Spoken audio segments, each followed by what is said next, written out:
Huwag baliwalain ang mga senyales ng anorectal disease. Dugo sa dumi, isang kondisyon na madalas hindi pinapansin ng marami. Pero ito ay maaaring babala ng iba't ibang anorectal disease. Isa na rito ang karaniwang kondisyon na tinatawag na almoranas o hemorrhoids, isang sakit na pwedeng maranasan ng kahit sino, anuman ang edad o kasarian, dahil ito ay konektado sa ating pang-araw-araw na lifestyle.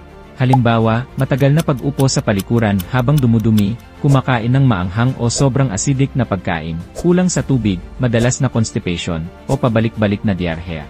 Ang internal hemorrhoids ay hinahati sa 4 na grado batay sa tindi. Grade 1, namamagang ugat sa loob ng anal canal pero hindi lumalabas. Grade 2, prolapse ang almorana sa anal canal habang dumudumi pero kusang bumabalik sa loob. Grade 3, prolapse almoranas ngunit hindi na makabalik, kailangang itulak pabalik gamit ang daliri. Grade 4, ang prolapse hemorrhoids ay hindi na makabalik at makausli mula sa anal canal kahit na pagkatapos na itulak pabalik gamit ang isang daliri. Sa ngayon, ang mga hemorrhoids ay maaaring gamutin gamit ang laser treatment. Maliit lang ang hiwa, kaunting sakit, at mabilis ang paggaling. Isang gabi lang ang kailangan sa ospital, pagkatapos ay maaari nang bumalik sa normal na gawain.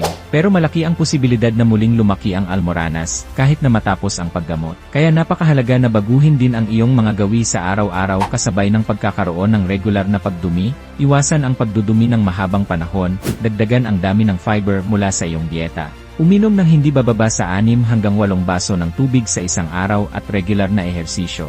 Makakatulong ito para gumanda ang takbo ng iyong digestive system. Ako po si E.A. Alberto Santos, nagpapaalam muna. Huwag kalimutang i-like, i-share, at i-follow ako para sa mas marami pang kaalaman sa kalusugan.